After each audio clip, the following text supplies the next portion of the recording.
الرحیم السلام علیکم class 7 how are you students. امید ہے کہ آپ سب خیریت سے ہوں گے بیٹا.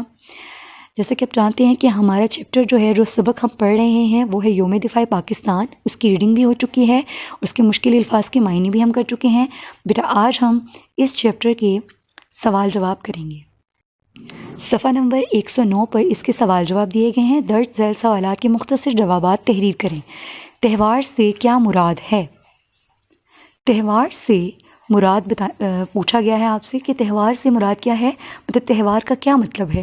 خوشی کا دن جو ہر سال کسی خاص واقعے کی نسبت سے منایا جائے اسے تہوار کہتے ہیں. جیسے کہ بیٹا ہم عید میلاد النبی مناتے ہیں. عید میلاد النبی صلی اللہ علیہ وآلہ وسلم ہر اسلامی تاریخ 12 ربیع الاول کو منایا جاتا ہے. یہ دن ہم اپنے آقا علیہ الصلوۃ والسلام جی کی ولادت باسعادت کی خوشی میں مناتے ہیں بیٹا. تو یہ ایک تہوار ہے, یہ ایک خوشی کا موقع ہوتا ہے جو ہم ہر سال اس واقعے کی نسبت سے مناتے ہیں. ٹھیک ہے بیٹا. اس طرح ہمارے پاس بہت سے ہیں, جیسے عید الفطر ہے, عید الاضحیٰ ہے, یوم دفاع پاکستان جو کہ ہمارا سبق ہے. ٹھیک ہے بیٹا. سوال نمبر 2 ہے, ہندوستان نے دن کی بجائے رات کے اندھیرے میں حملہ کیوں کیا؟ جی بیٹا بک کا پیج نمبر ہے 106. آپ یہاں دیکھ سکتے ہیں سب سے لاسٹ لائن میں لکھا ہوا ہے بھارت نے رات کی تاریکی میں ہم پر حملہ بول دیا. پہلے آپ نے یہاں تک لکھنا ہے.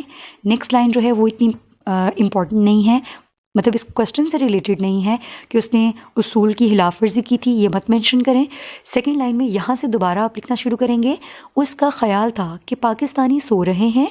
ہم نے وجہ بتانی ہے کہ اس نے رات کی تاریکی میں حملہ کیوں کیا تھا. اس کا خیال تھا کہ پاکستانی سو رہے ہیں.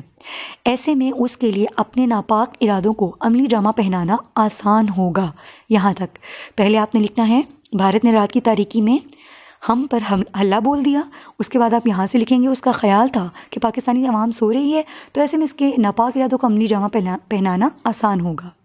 یعنی کہ ہم پہ حملہ کر کے ہم پہ قبضہ کرنا آسان ہوگا. اور یہ صرف اس کی سوچ ہی تھی, ایسا ہوا کچھ نہیں. کوسچن نمبر 3 کی طرف چلتے ہیں. راجہ عزیز بھٹی نے کیا کارنامہ انجام دیا؟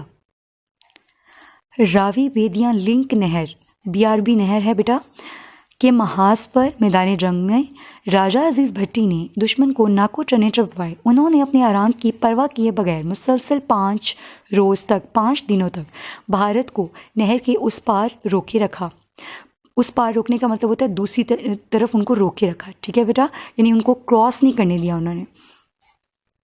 کوسچن نمبر 4 کرتے ہیں. چونڈا کے میدان میں بھارتی ٹینکوں کا کیا حشر ہوا؟ یہ تو جب ہم نے ریڈنگ کی تھی تب بھی آپ کو بتایا گیا تھا کہ انہوں نے چونڈا کے مقام پر بھارتی فوج کے جو تھے ٹینکس ان کو قبرستان بنا دیا تھا. اس جگہ کو چونڈا کو ان کے ٹینکوں کا قبرستان بنا دیا تھا ہمارے فوجیوں نے. چونڈا کے میدان میں, اس کا جواب ہے بیٹا چونڈا کے میدان میں چونڈا کا محاذ بھارتی ٹینکوں کا قبرستان بن گیا, مطلب سب کے سب ٹینکس تباہ کر دیے گئے. نیکسٹ کوسچن ہے بیٹا ہمارے پاس, فضاؤں پر ہمارے شاہینوں کا راج رہا. اس جملے کا کیا مطلب ہے؟ فضاؤں پر یعنی ہواؤں میں.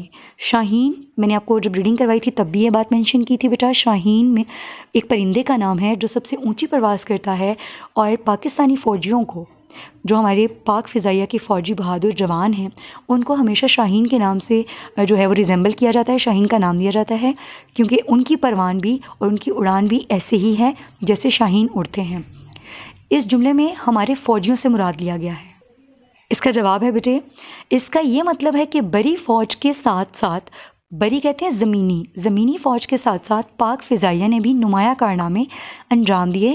یعنی کہ ہمارے جو بہادر سپاہی تھے جو ہماری فضاؤں پر معمور کیے گئے تھے, جو فوجی وہاں پر ہماری حفاظت کر رہے تھے, انہوں نے بھی بہت اہم کارنامے سر انجام دیے. اور میں سب سے اہم آپ کو ڈسکس بھی کیا تھا کہ MM عالم, جن کے نام سے لاہور میں ایک سڑک بھی ہے بیٹا, ایک روڈ ہے پوری, اور انہوں نے ایک ہی فضائی جھڑپ میں 5 بھارتی طیاروں کو, ہنٹر طیاروں کو تباہ کر دیا تھا. اور یہ ریکارڈ, عالمی ریکارڈ ہمارے MM عالم کے پاس ہے, ہمارے فوجی MM عالم کے پاس ہے بیٹا. ٹھیک ہے, تو یہ یہاں پر فضاؤں پر ہمارے شاہینوں کا راج رہا کا مطلب ہے کہ ہمارے فوجیوں نے وہاں پر راج کیا, قبضہ کیے رکھا, اور بھارتی فوج کے سارے حملے تباہ کر دیے, اور دشمن کے سارے حملے ناکام ہو گئے. جی بیٹا یہ تھے سوال جواب. بقیہ سوال ہم نیکسٹ ورکنگ میں کریں گے کمپلیٹ. آپ نے ان سوالات کو اپنی کاپیز پہ رائٹ کرنا ہے اور ان کو اچھے سے لرن کرنا ہے. ٹل دین اسٹوڈنٹس اپنا بہت سا خیال رکھیے گا. Stay blessed. آگے بڑھتے جائیں. اللہ حافظ.